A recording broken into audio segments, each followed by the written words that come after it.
Hi, I'm Coral Arvon. I have offices in South Florida, and I'm a leading expert in the area of stress management. I work with people from all over the world with all kinds of stressors. Let's see if I can help you today with yours.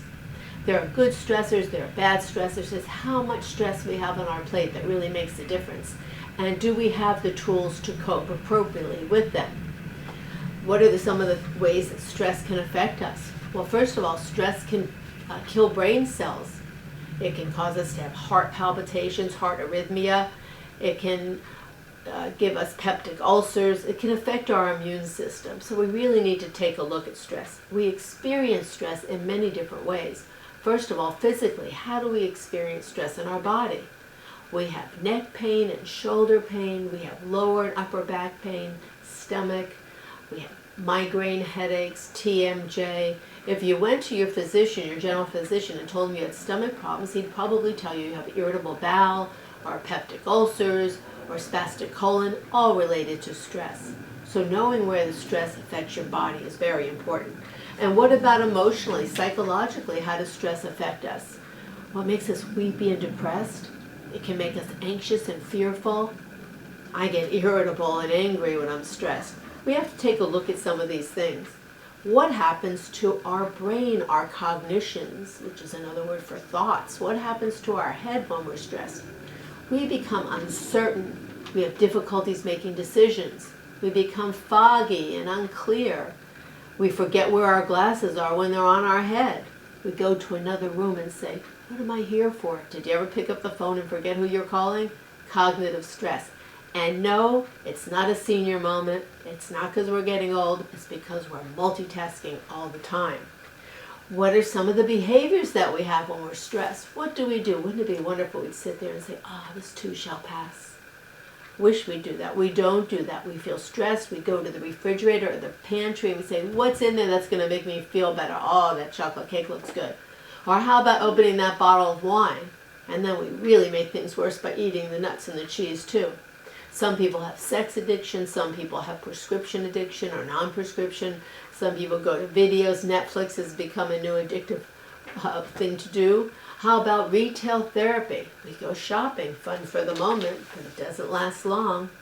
What other ways do we feel stress? What about spiritually? Do we feel like we're without a spiritual connection? Do we feel like tomorrow's not going to be a better day? We need to have a sense of purpose and feel that things are going to get better in order for us to get better.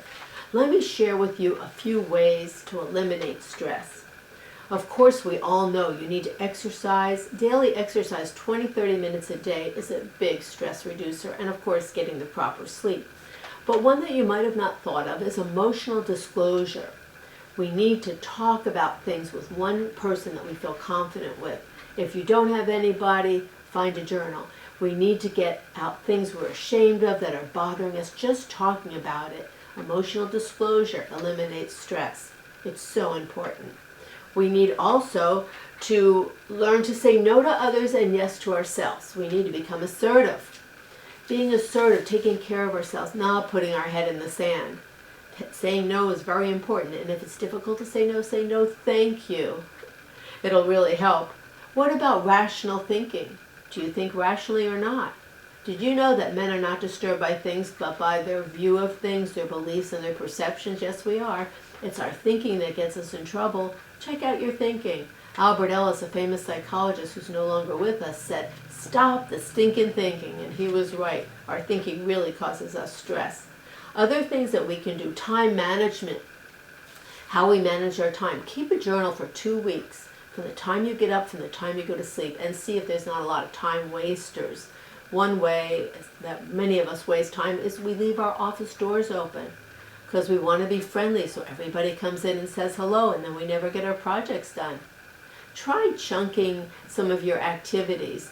Habits are very important. If we form new rituals, new habits, like a time to do our emails, a time to do our texting, our phones, the more habits we have, the more consistency we have, the more mental clarity we have. We have more time for that. Organizational skills are very important. How do you organize things? Everything should have a place, a time and a place, a name so you know where it goes. Develop those new habits, as I said before. It's so important. Learn to meditate. Meditation is very important, or some yoga. It's very important to be present. We talk about mindfulness these days.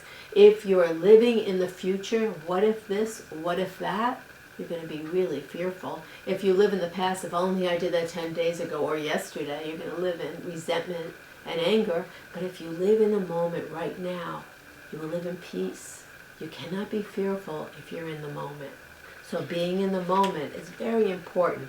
Breathe in, quiet, breathe out, calm. Breathe in, quiet, breathe out, calm. Remember, stress can kill.